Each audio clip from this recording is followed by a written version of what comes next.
हिंदू धर्म में अंतिम संस्कार के कई नियम हैं जिनका पालन करने से आत्मा को मुक्ति मिलती है। हिंदू धर्म में मृत्यु के पश्चात अंतिम संस्कार के कई नियम बताए गए हैं। इन नियमों का पालन करने से आत्मा को शांति मिल जाती है। गरुड़ पुराण में भी इस बात का जिक्र किया गया है कि परिजन के मृत्यु के पश्चात नियमों का पालन करने से जीव आत्मा को शांति मिलती है और उसे स्वर्ग में स्थान प्राप्त होता है।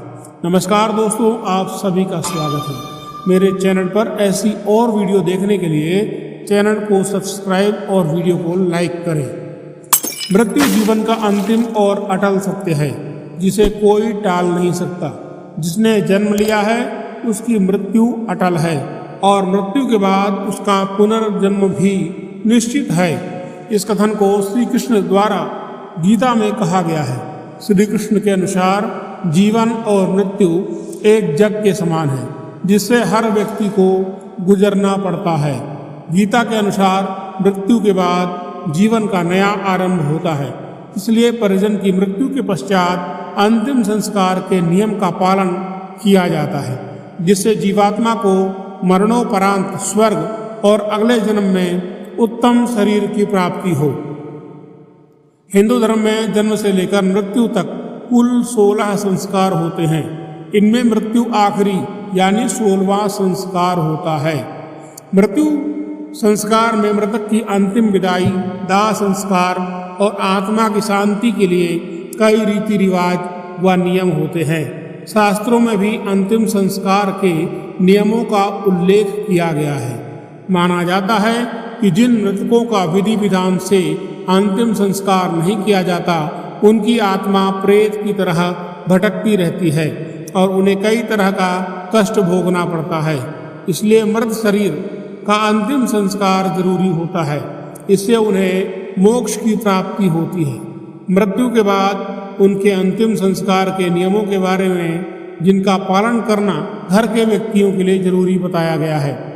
दाह संस्कार से पहले मृतक को स्नान कराया जाता है। इसके बाद उसके शरीर पर चंदन, घी और तेल का लेप लगाकर नए वस्त्र पहनाए जाते हैं। हिंदू धर्म में सूर्यास्त के बाद कभी भी दाह संस्कार नहीं किए जाते हैं। माना जाता है कि जिस व्यक्ति का अंतिम संस्कार सूर्यास्त के बाद में होता है उसकी आत्मा परलोक में भटकती रहती है। जो व्यक्ति 100 को अग्नि देता है उसे छेद किए हुए मटके में पानी भरकर 100 की परिक्रमा करनी होती है और इसके बाद मटका फोड़ दिया जाता है। ऐसा करने से मृतक के साथ उसका मोह खत्म हो जाता है। अंतिम संस्कार के समय मृत व्यक्ति के पुरुष परिजन 10वें दिन मुंडन कराते हैं। ये मृत व्यक्ति के प्रति सम्मान प्रकट करना होता है और एक नियम भी है। अंतिम संस्कार के बाद वापस मुड़कर नहीं देखना चाहिए। अंतिम संस्कार के बाद में घर लौटने पर सभी व्यक्तियों को दांत से नीम को चबाकर फेंक देना चाहिए। फिर लोहा, अग्नि स्पर्श करने के बाद ही घर के भीतर प्रवेश करना चाहिए। स्नान करने के बाद कपड़े पूरे धोने के बाद ही घर में प्रवेश करना चाहिए। कम से कम एक व्यक्ति, मृतक व्यक्ति के नाम से कम एक दीपक घर के बाहर संध्या के समय 11 दिन तक जरूर जलाना चाहिए। और दाह संस्कार के बाद 12वें या 13वें दिन मृत्यु भोज कराया जाता है। दरअसल मृत्यु के बाद मृतक के घर पर बाहरी लोग नहीं आते हैं, लेकिन मृत्यु भोज के बाद सामान्य रूप से बाहरी लोगों का आना जाना पुनः प्रारंभ हो जाता है।